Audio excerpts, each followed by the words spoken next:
नमस्कार, आप देख रहे हैं सच पत्रिका न्यूज और मैं हूं बालकृष्ण शुक्ला। आप सभी का स्वागत करता हूं आज के बुलेटिन में। आज भी आपको तमाम बड़ी खबरें दिखाएंगे, लेकिन उससे पहले एक ऐसी खबर जिससे शिक्षा के मंदिर की सारी मर्यादाएं तार तार हो गई।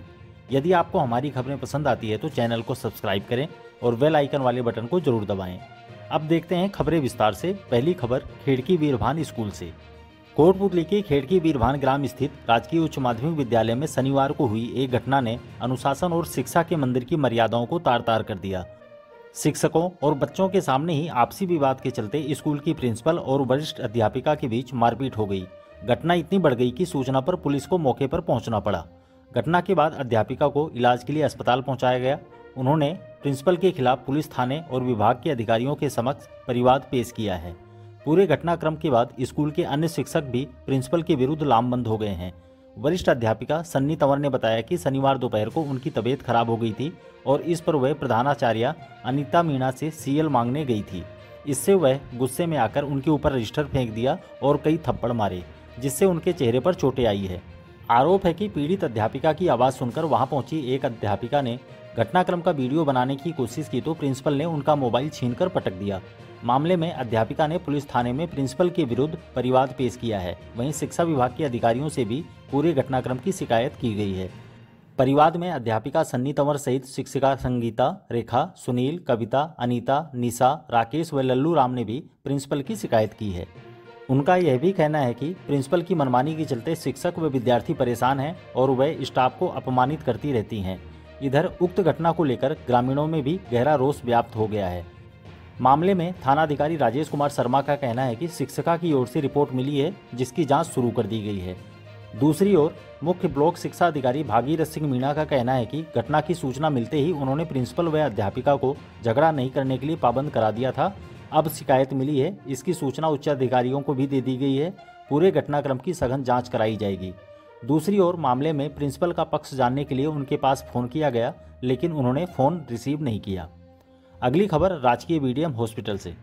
अक्सर बुजुर्गों की तबीयत ठीक नहीं रहती, वे सोचते हैं कि इलाज कराने सरकारी अस्पताल जाऊं तो वहां मेरी देखभाल और सेवा कौन करेगा।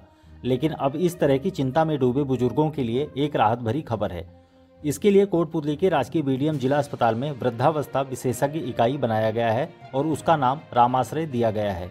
इस रामाश्रय का उद्घाटन शनिवार को विधायक हंसराज पटेल और जिला कलेक्टर कल्पना अग्रवाल ने फीता काटकर किया।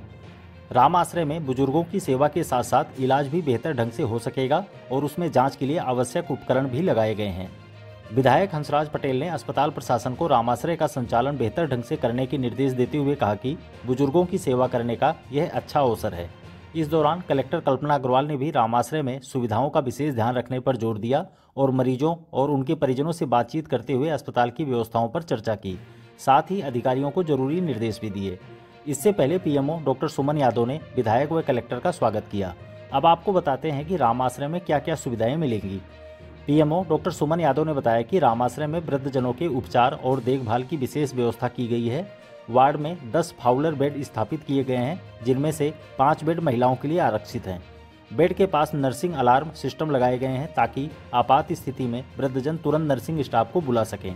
वार्ड में वृद्धजनों के लिए शौचालयों में सपोर्टेबल पाइप की frame, foldable bed, bed side bench, wheel chair की सुविधा के अलावा फिजियोथेरेपिस्ट की सेवाएं भी उपलब्ध होंगी। उद्घाटन कार्यक्रम में डॉक्टर सतीश अग्रवाल, वार्ड प्रभारी doctor Sumer Singh Gurjar, doctor SP Maurya, nursing अधीक्षक मक्खन लाल वर्मा सहित अनेक लोग मौजूद रहे। अगली खबर कोटपुतली थाने से। कोटपुतली थाना पुलिस ने अलग अलग स्थानों पर कार्रवाई कर अवैध देसी शराब बेचते 2 जनों को गिरफ्तार किया है। जानकारी के मुताबिक मुखबिर द्वारा मिली सूचना के आधार पर पुलिस की एक टीम ने हाईवे स्थित पुतली के देवनारायण मंदिर के पास दबिश दी तो वहां अर्जुन राम सैनी पुत्र उमराव निवासी रामपुर चौहान बानसुर अवैध शराब बेचता पाया गया। पुलिस ने उसे गिरफ्तार कर उसके कब्जे से बरामद देसी शराब के 48 पौवे जब्त कर लिए। इधर दूसरी कार्रवाई गोपालपुरा ग्राम स्थित कंजर बस्ती में की गई। पुलिस ने यहां शराब बेचते हुए विक्रम कंजर पुत्र साधु राम निवासी गोपालपुरा को गिरफ्तार कर उसके कब्जे से बरामद 48 पौवे देसी शराब को जब्त कर लिया है। अब लोन वितरण की खबर। कोटपुतली क्षेत्र की नवगठित ग्राम सेवा सहकारी समिति रामसिंहपुरा में समिति से जुड़े किसानों को ऋण वितरण का कार्य शुरू कर दिया गया है। शनिवार को कोटपुतली विधायक हंसराज पटेल ने लोन वितरण कार्य का शुभारंभ किया। कार्यक्रम की अध्यक्षता समिति के अध्यक्ष भोम सिंह ने की। कार्यक्रम में कुल 170 सदस्यों को 36,95,000 रुपए के लोन वितरित किए गए। इस दौरान विधायक पटेल ने किसानों से कहा कि किसान सरकारी योजनाओं का अधिकाधिक लाभ उठाकर अपनी आर्थिक स्थिति मजबूत करें। उन्होंने ऋण योजना का लाभ लेने और ऋण लेने के बाद समय पर समिति में जमा कराने की अपील करते हुए कहा कि इससे उन्हें अगली बार जरूरत होने पर तुरंत लोन मिल जाता है। इस मौके पर क्रय विक्रय सहकारी समिति के चेयरमैन हंसराज कसाना ने किसानों को ज़्यादा से ज़्यादा संख्या में समिति से जुड़ने का आह्वान किया। समिति के व्यवस्थापक वेद प्रकाश गुर्जर ने समिति के कार्यों का ब्यौरा पेश किया। कार्यक्रम में भाजपा नेता जयराम गुर्जर, मंडल अध्यक्ष रमेश रावत, राजेंद्र जाखड़, लोन पर्यवेक्षक महेंद्र फामड़ा, महेंद्र कसाना, राजेंद्र चावड़ा समेत बड़ी संख्या में किसान मौजूद रहे। अगली खबर सहकारी समिति से। क्रय विक्रय सहकारी समिति कोटपुतली में मुख्य व्यवस्थापक पद पर सहकारी समितियां जयपुर के सहायक रजिस्ट्रार राजकुमार शर्मा को लगाया गया है। इससे पहले विभाग के सहकारिता निरीक्षक ओपी यादव के पास केवीएसएस के मुख्य व्यवस्थापक का अतिरिक्त कार्य प्रभार था। ओपी यादव को उनके मूल पद स्थान पर भेज दिया गया है। वह विगत लंबे समय से समिति का कामकाज संभाल रहे थे और उनके कार्यकाल के दौरान समिति ने नई ऊंचाइयों को छुआ। व्यवसाय की दृष्टि से भी समिति ने शानदार प्रदर्शन किया है। राजकुमार शर्मा द्वारा शनिवार को कार्यभार ग्रहण करने के बाद समिति के चेयरमैन हंसराज कसाना सहित निरीक्षक ओपी यादव, व्यवस्थापक महेंद्र फामड़ा, महेंद्र कसाना सहित अनेक कर्मचारियों ने उनका स्वागत किया। अब विधायक से जुड़ी खबर। विकसित भारत संकल्प पत्र सुझाव पेटिका व वीडियो वैन को शनिवार को विधायक हंसराज पटेल ने हरी झंडी दिखाकर रवाना किया। इस मौके पर पटेल ने कहा कि प्रधानमंत्री नरेंद्र मोदी द्वारा प्रत्येक व्यक्ति के कल्याण के लिए विभिन्न योजनाएं चलाई जा रही हैं। उन्होंने मोदी सरकार की जन कल्याणकारी योजनाओं से लाभान्वित होने की बात कही। वीडियो वैन प्रभारी एडवोकेट चेतराम रावत ने बताया कि वीडियो वैन कोटपुतली विधानसभा क्षेत्र के गांव ढाड़ी में जाकर आमजन को मोदी सरकार की जन कल्याणकारी योजनाओं की जानकारी प्रदान करेगी। वीडियो वैन द्वारा बड़ी स्क्रीन के माध्यम से लोगों को योजनाओं की जानकारी भी दी जाएगी। इस दौरान विस्तारक कृष्ण कुमार गुर्जर, भाजपा नेता जयराम गुर्जर, उत्तर मंडल अध्यक्ष रमेश रावत, एडवोकेट विकास जांगल, कमल कसाना, हेमंत राठौड़, अब्दुल सत्तार खान, प्रदीप फामड़ा, रामस्वरूप छेपट समेत अनेक कार्यकर्ता मौजूद रहे। अगली दो खबरें चिकित्सा विभाग से। चिकित्सा एवं स्वास्थ्य विभाग के ब्लॉक सीएमएचओ डॉक्टर पूरण चंद गुर्जर ने शनिवार को क्षेत्र के विभिन्न स्वास्थ्य केंद्रों का औचक निरीक्षण किया। डॉक्टर गुर्जर ने सब सेंटर चतुर्भुज, शहरी पीएचसी नागाजी की गौर, पीएचसी भालोजी व बसई स्वास्थ्य केंद्रों का औचक निरीक्षण किया। इस दौरान उन्होंने स्वास्थ्य केंद्रों की साफ सफाई, उपस्थिति रजिस्टर, ओपीडी, दवा वितरण समेत विभिन्न व्यवस्थाएं देखी और खामियों को दूर करने के लिए संबंधित प्रभारी अधिकारियों को निर्देश दिए। उन्होंने विशेष रूप से साफ सफाई तथा सुविधाओं की समय समय पर मॉनिटरिंग करने की हिदायत दी। इधर कोटपुतली ब्लॉक के अनेक प्राथमिक व उप स्वास्थ्य केंद्रों के भवनों के निर्माण के लिए वित्तीय मंजूरी प्रदान की गई है। ब्लॉक सीएमएचओ डॉक्टर पूरण चंद गुर्जर ने बताया कि प्राथमिक स्वास्थ्य केंद्र बसई व पमानाहिर तथा उप स्वास्थ्य केंद्र टोडा गुजरान, टस्कोला, गोवर्धनपुरा, पाथरेडी, मोहनपुरा व सरुण के नवीन भवनों के लिए वित्तीय स्वीकृति जारी की गई है। उन्होंने बताया कि सामुदायिक स्वास्थ्य केंद्र नारेड़ा व दांतिल में आमजन को 24 घंटे चिकित्सा सुविधाएं उपलब्ध कराई जा रही हैं। साथ ही बनेठी सीएससी में भी यह व्यवस्था लागू करने के प्रयास जारी हैं। इसके अलावा उप स्वास्थ्य केंद्रों पर मरीजों को सामान्य बीमारियों की चिकित्सा सुविधा उपलब्ध कराने की कोशिश भी शुरू कर दी गई है। उन्होंने बताया कि पूर्व में 47 उप स्वास्थ्य केंद्र आयुष्मान आरोग्य मंदिर आरोग्य परम धनम के तहत संचालित थे। अब शेष 8 उप स्वास्थ्य केंद्रों को भी राज्य सरकार द्वारा आयुष्मान आरोग्य मंदिर में क्रमोन्नत कर दिया गया है। अब कोटपुतली क्षेत्र में कुल 55 उप स्वास्थ्य केंद्र आयुष्मान आरोग्य मंदिर के तहत संचालित होंगे। अब साइकिल वितरण की खबर। कोटपुतली के पीएम श्री राजकीय बालिका उच्च माध्यमिक विद्यालय में शनिवार को साइकिल वितरण समारोह का आयोजन किया गया।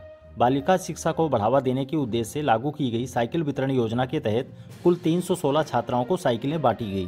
प्रधानाचार्य सुमित्रा यादव ने बताया कि कार्यक्रम में सत्र 2022-23 की 182 तथा सत्र 2023-24 की 134 बालिकाओं को साइकिलें वितरित की गई। समारोह में अतिथि के रूप में पार्षद प्रतिनिधि मुखिया पायला, मथुरा प्रसाद मीणा व नेतराम आर्य मौजूद रहे। उप प्राचार्य मुकेश शर्मा, अलका विजय वर्गीय, श्रीमती चेतना, महेंद्र कुमार, राम जस, राजेंद्र सहित अन्य लोगों ने अतिथियों का स्वागत किया। प्रधानाचार्य ने सभी का आभार प्रकट किया। अब खाटू धाम के मेले से जुड़ी अगली दो खबरें। स्काउट गाइड संघ कोटपुतली के स्काउटर्स एंड रोबर्ट्स के दल को खाटू धाम में सेवा कार्य के लिए कोटपुतली से रवाना किया गया। सहायक सचिव कमलेश कुमार व हंसराज रावत ने हरी झंडी दिखाकर उन्हें रवाना किया। खाटू धाम में श्री श्याम बाबा के लक्खी मेले में स्काउट दल विभिन्न प्रकार की व्यवस्थाओं में सहयोग करते हुए सेवा कार्य करेंगे। मेले के लिए कुल 8 स्काउट सदस्य स्काउटर देवराज कुमावत के नेतृत्व में रवाना हुए। इस दौरान ख्याली राम सैनी, दुर्गा प्रसाद कुमावत, प्रधानाचार्य सजना कुमावत, एएलटी सीताराम गुप्ता, मुकेश कुमार सैनी, पूरणमल, महेश कुमार ने स्काउट दल को शुभकामनाएं दी। मेले में LVS कॉलेज के 3 रोवर्स सहित कृष्णकांत शर्मा और विजेंद्र सैनी भी खाटू धाम में सेवाएं देंगे। इसी तरह ग्राम पमाना हिर के श्याम मंदिर नई कोठी से शनिवार को खाटू श्याम की 22वीं पदयात्रा रामजी लाल यादव की अगुवाई में रवाना हुई। पंचायत समिति सदस्य प्रतिनिधि मनोज मीणा, उप सरपंच मान सिंह तंवर, रतिराम यादव, मनोज प्रजापति सहित बड़ी संख्या में पदयात्री 51 झंडों के साथ श्याम बाबा के जयकारे लगाते हुए खाटू धाम के लिए रवाना हुए। अगली खबर राजपूताना PG कॉलेज से। कोटपूतली के राजपूताना PG कॉलेज में शुक्रवार को विश्व उपभोक्ता अधिकार दिवस पर जागरूकता कार्यशाला का आयोजन किया गया। इस दौरान कॉलेज के प्राचार्य डॉक्टर HN धोनीवाल ने कहा कि उपभोक्ताओं में जागरूकता फैलाना और उनके हितों की रक्षा करने के उद्देश्य से यह दिवस मनाया जाता है। प्रत्येक उपभोक्ता को अपने अधिकारों के प्रति सचेत रहना होगा, तभी वह शोषण से बच सकेंगे। इस दौरान उप प्राचार्य उमराव लाल, TT कॉलेज के प्राचार्य अरुण कुमार, सहायक professor RP Dholiwal, Suresh Kumar Riwaliya, SK Sharma, Tarachand Saini, Neeru Saini, Manish Meena, Radheshyam Morwal, Bharat Saini, लेखाकार केदारनाथ व राहुल आर्य समेत बड़ी संख्या में विद्यार्थी मौजूद रहे। अब देखते हैं नियुक्ति पर जश्न की खबर। भजनलाल सरकार द्वारा की गई राजनीतिक नियुक्तियों में भाजपा के प्रदेश महामंत्री ओम प्रकाश भड़ाना को श्री देव नारायण बोर्ड का अध्यक्ष बनाए जाने पर कार्यकर्ताओं व समर्थकों में खुशी की लहर दौड़ गई। बड़ी संख्या में कार्यकर्ताओं ने OBC मोर्चा के पूर्व प्रदेश महामंत्री हीरालाल रावत की अगुवाई में शहर के मुख्य चौराहे पर जमकर आतिशबाजी की और मिठाइयां बांटकर खुशी जताई। आपको बता दें कि ओम प्रकाश भड़ाना इससे पहले 8 वर्ष तक भाजपा OBC मोर्चा के प्रदेश अध्यक्ष रह चुके हैं। भड़ाना के साथ रावत भी मोर्चे में क्रमशः प्रदेश महामंत्री और उपाध्यक्ष पद पर कार्यरत रहे हैं। रावत ने कहा कि संगठन के लिए समर्पित रहने वाले कार्यकर्ताओं को बोर्ड नियुक्तियां देकर सरकार ने कार्यकर्ताओं में उत्साह का संचार किया है। इस मौके पर उप प्रधान प्रतिनिधि राजेंद्र रईसा, पार्षद प्रतिनिधि मुखिया पायला, एडवोकेट चेतराम रावत, राजाराम कसाना, प्रोफेसर जगराम गुजर, मुकेश चनेजा समेत अनेक कार्यकर्ता मौजूद रहे। अब लोकसभा चुनाव से जुड़ी खबर। चुनाव आयोग द्वारा लोकसभा चुनाव की आदर्श आचार संहिता लागू करने की घोषणा के बाद कोटपूतली बहरोड जिले में धारा 144 लागू कर दी गई है। जिला कलेक्टर श्रीमती कल्पना अग्रवाल ने बताया कि जिले के क्षेत्राधिकार में शांतिपूर्ण व निष्पक्ष चुनाव संपन्न करवाने के मद्देनजर 16 मार्च 2024 की मध्य रात्रि से निषेधाज्ञा लागू की गई है। यह 5 जून 2024 की मध्य रात्रि तक प्रभावी रहेगी। इस दौरान सुरक्षा एजेंसियों के अलावा किसी भी व्यक्ति को हथियार के साथ घूमने या प्रदर्शन करने की अनुमति नहीं होगी। इसी तरह कोई भी विस्फोटक, घातक रासायनिक पदार्थ का ना तो प्रयोग कर सकेगा और ना ही परिवहन। किसी को भी पुलिस अधिकारी की पूर्व अनुमति के बिना धरना प्रदर्शन, जुलूस, सभा या रैली करने की अनुमति नहीं होगी। चुनाव प्रचार संबंधी रैलियों के लिए भी चुनाव आयोग द्वारा जारी निर्देशों की पालना में अधिकृत अधिकारी से अनुमति लेनी जरूरी होगी।